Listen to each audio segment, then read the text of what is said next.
Hi folks, Ken Benton from the North Branch Nature Center, and we got a special project for you today. It's approaching the summer months and the fish are getting active, aren't they? Yes. Do you like going fishing? Yeah. I love going fishing too. And you can go fishing as well, even if you don't have a fishing pole. So we're going to make a very special fishing reel today. It's called a hand reel, right? Right. Alright, so this is going to be our finished product here.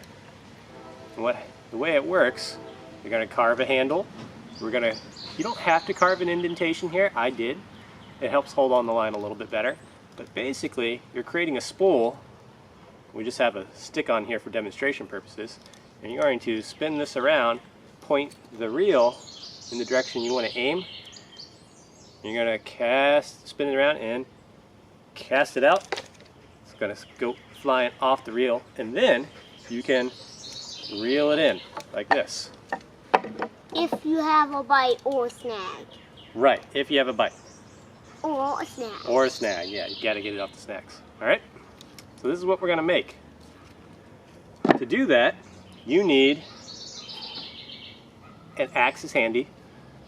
You don't have to have an axe. You need scissors. You need a knife. You need a saw. You need fishing line. And you need a stick. This is the most important part.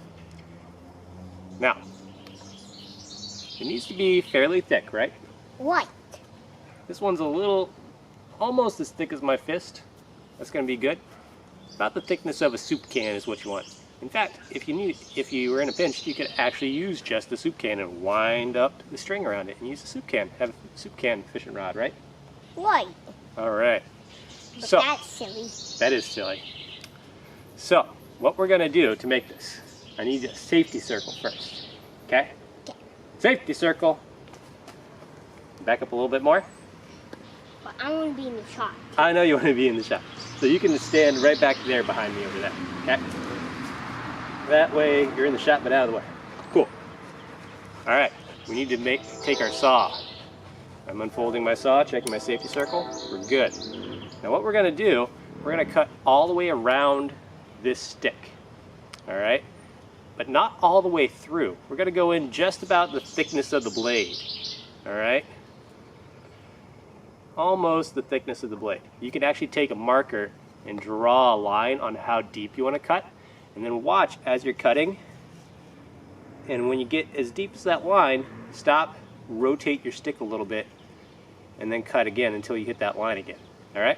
So, got my safety circle, gonna put it on my stump for support, gonna go down, cut, I'm right about where I want, turn it, cut again, right about to that line that I want. That's good. Rotate. Keep doing that until you're all the way around the stick and your cuts have made a complete circle around your stick. Alright? Almost there.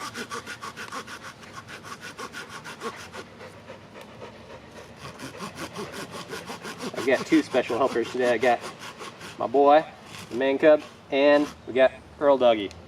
Alright, closing a saw.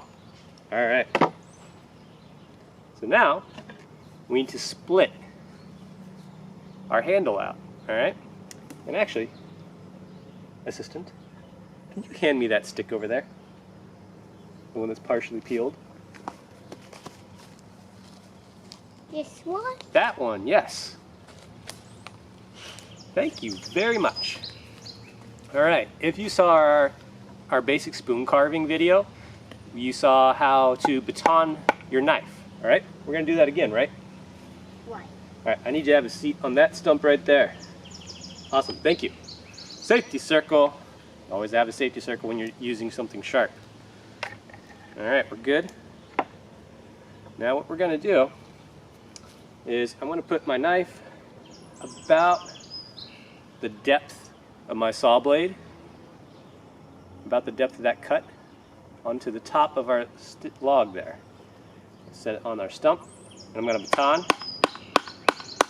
Remembering we have a fixed blade full tang knife, that means the blade goes all the way down into the handle. And we just split that off. We're going to do that all the way around here until we get a nice thinned out handle, somewhat like this one. Alright? Once we get that, you're going to have some rough edges. It's probably going to be somewhat squared.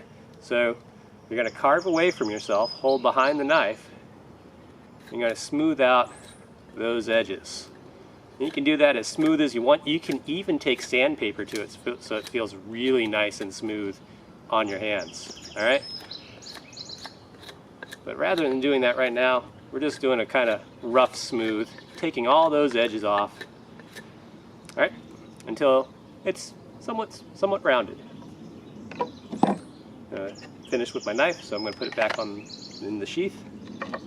From there, pretty much done. All you have to do is tie your string onto the spool part, and a couple overhand knots work well for that, and then you're just going to wrap it around, right? So you're going to, once it's tied on, just wrap it. And you want it a pretty tight coil.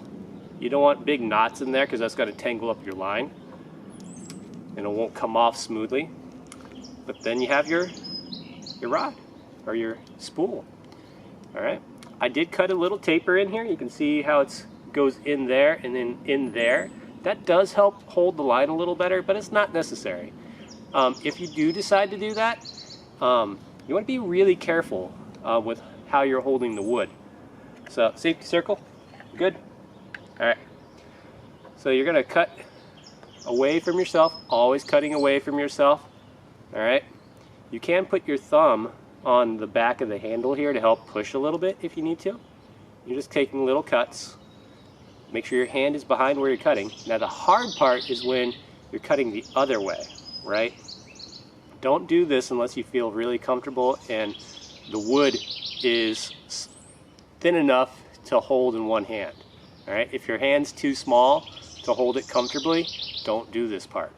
All right, I'm just cutting down, tapering it down, rotating it so I'm never cutting towards my hand. You can see how my knife is on this side of the wood always, and my hand is over here. All right, this is a little bit more advanced, so if you're not comfortable or your hands aren't big enough to hold on to it, don't do this part. Remember, this is only optional. It does help hold the line a little better, but it's not necessary. You could have just a perfectly round piece of wood like this one. You don't even need a handle on it, really. We're just making it more comfortable for ourselves. From here, you can go as fancy as you want. You can take the edges down, take the corners down, taper it, make it look really fancy. You can polish it up, you can stain it, you can sand it, make it your own, carve your initials into it, whatever you want, right?